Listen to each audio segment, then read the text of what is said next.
the summer of 1864, a patch of Georgia pine forest smaller than most modern shopping centers held more suffering per square foot than almost anywhere else on the North American continent. No cannon fire echoed here. No armies clashed in its dirt. And yet, over 14 months, this quiet clearing claimed more lives than Gettysburg, claimed more lives than Antietam, claimed more lives than almost any battlefield of the entire Civil War. They called it Camp Sumter. History remembers it by the name of the nearest railway depot, Andersonville. Nearly 45,000 men would pass through its gates. Almost 13,000 never left. This is not a story about battle. It is a story about what happens to the human spirit when it is stripped of almost everything, and what, against all odds, still manages to survive. To understand Andersonville, you have to understand a broken system. Early in the Civil War, captured soldiers were routinely exchanged, a kind of grim, informal trade between enemies. But by 1863, that system had collapsed, largely over the Confederacy's refusal to treat captured black Union soldiers as prisoners of war rather than escaped property. With exchanges frozen, prison populations on both sides swelled far beyond anything either government had planned for. In February 1864, the Confederacy broke ground on a new camp in rural southwest Georgia, chosen for its isolation, its rail access, and its distance from Union lines. The design was brutally simple: a rectangular stockade of pine logs, originally enclosing about 16.5 acres, later expanded to 26. There were no barracks, no permanent shelter of any kind. Men built what they could from scraps of blanket, sticks, and mud, structures the prisoners themselves came to call shebangs. A single, sluggish creek ran through the middle of the enclosure. It was meant to serve as the camp's water supply, its bathing area, and its sewer, all three at once, for tens of thousands of men. 19 feet inside the main wall ran a simple line of posts and rail. The guards called it the dead line. Any prisoner who reached across it or stepped over it, even to retrieve a stray piece of firewood, could be shot without warning. It was meant to prevent escape. For many, it also marked the boundary of the only power they had left, the choice of where, exactly, to stand.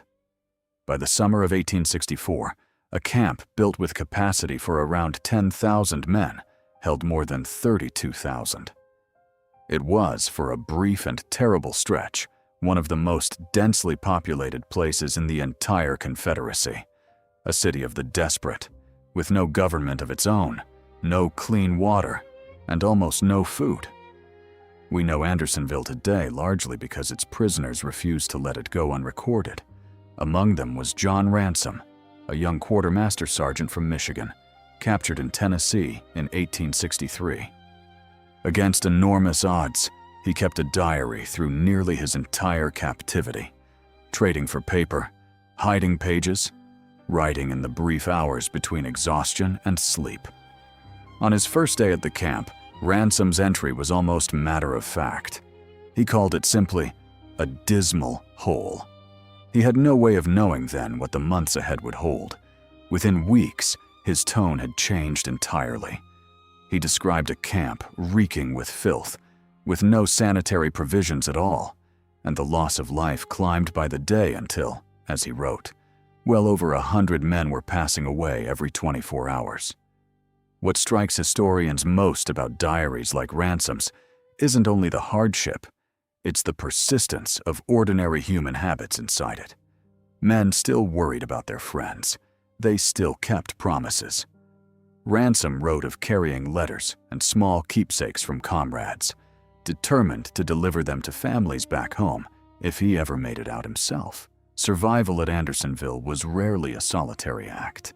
Prisoners banded into small, informal families of mutual aid, sharing what little food they had, nursing each other through dysentery and scurvy, and dividing the endless, grinding labor of staying alive. gathering firewood, rigging shelter, hauling water from a creek that grew filthier by the week. Not everyone showed this side of human nature. A group of prisoners known as the Raiders preyed on their own weaker comrades, stealing food, blankets, even the clothes off failing men. But their reign didn't go unanswered. By the summer of 1864, the camp's own prisoners organized a police force, the Regulators, who identified, tried, and punished the worst offenders themselves with the reluctant permission of the camp's Confederate commander. It is one of the strangest and most human details of the entire Andersonville story. Even here, inside a stockade with no rules and no law, prisoners built something resembling justice out of nothing at all. Stories like John Ransom's survived by accident as much as by design. A diary smuggled through a war, a voice that almost didn't make it home to tell its story at all. If you appreciate history preserved through real human stories like this one, consider subscribing to help us keep these memories alive. The greatest challenge at Andersonville was never violence, it was scarcity. Confederate supply lines, strained by 4 years of war and a collapsing economy, could barely feed the South's own soldiers, let alone tens of thousands of prisoners. Rations, when they came, were meager and often spoiled. Coarse cornmeal ground cob and all, a small ration of bacon, sometimes beans crawling with weevils. Clean water simply didn't exist. The creek that ran through camp served as bath, latrine, and drinking source all at once, and disease spread through the population with terrible efficiency. Scurvy, dysentery, severe issues from untreated wounds. By the most difficult months of the summer, camp doctors, themselves overwhelmed, undersupplied, and often unsympathetic, recorded managing an overwhelming crisis day after day. And yet, even in these conditions, prisoners found ways to hold on to pieces of themselves. Some carved small trinkets from bone and wood to trade for extra food. Others held quiet religious services, reciting scripture from memory, since almost no one had a Bible to spare.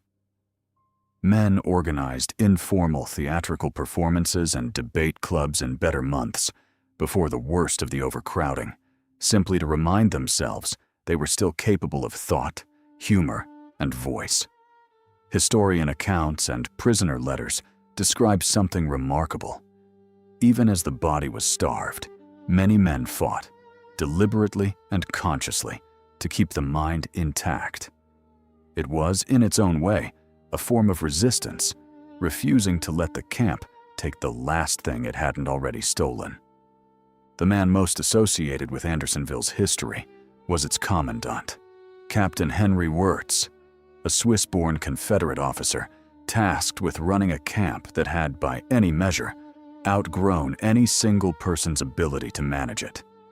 After the war ended, Wirtz was arrested, tried by a military commission in Washington, and convicted for his actions and the severe conditions at the camp. In November 1865, he was executed under war-related charges committed during the conflict. Historians still debate how much of Andersonville's reality rests on one man's shoulders, and how much reflects a broken wartime system, collapsed supply lines, a fractured prisoner exchange policy, and a Confederacy that, by 1864, could barely feed itself, let alone its captives. Wirtz's trial gave the nation a single face for its grief. The fuller truth, as it often is, was more complicated. What can't be debated is the scale of the loss. Of the roughly 45,000 men imprisoned at Andersonville, nearly 13,000 did not survive, a rate unmatched anywhere else in the war. Perhaps the most quietly extraordinary story of Andersonville belongs to a prisoner named Dorrance Atwater. Assigned as a clerk to record the camp's losses, Atwater secretly copied the list a second time for himself, smuggling the names, hidden in his own clothing, when he was finally released. After the war, working alongside Clara Barton, He helped return those names to grieving families and to Andersonville's own cemetery, ensuring that as many of the fallen as possible would rest under a marked grave rather than an anonymous one. Because of Atwater's quiet act of defiance, over 90% of the men resting at Andersonville are identified by name. In a place designed in effect to erase individual men into statistics, one prisoner's stubborn insistence on memory turned rows of the unknown back into people. Today, Andersonville is a National Historic Site, not only a memorial to the men who were lost there, but the location of the National Prisoner of War Museum, honoring American captives from every conflict since. Walking its grounds now, it's hard to reconcile the quiet, green landscape with what happened here a century and a half ago. But that, in its way, is the point of remembering it all. To hold both truths together, the almost unbearable trial and the equally undeniable resilience of the men who endured it, recorded it, and made sure it would not be forgotten. John Ransom made it home to Michigan. He lived to be 76 years old, and he spent much of that long life making sure the world knew what he and his fellow prisoners had lived through. Stories like this survive only when they are passed down. If this one moved you, share it with a friend who loves history, because the names on those headstones were only ever safe from being forgotten because someone once refused to let them go.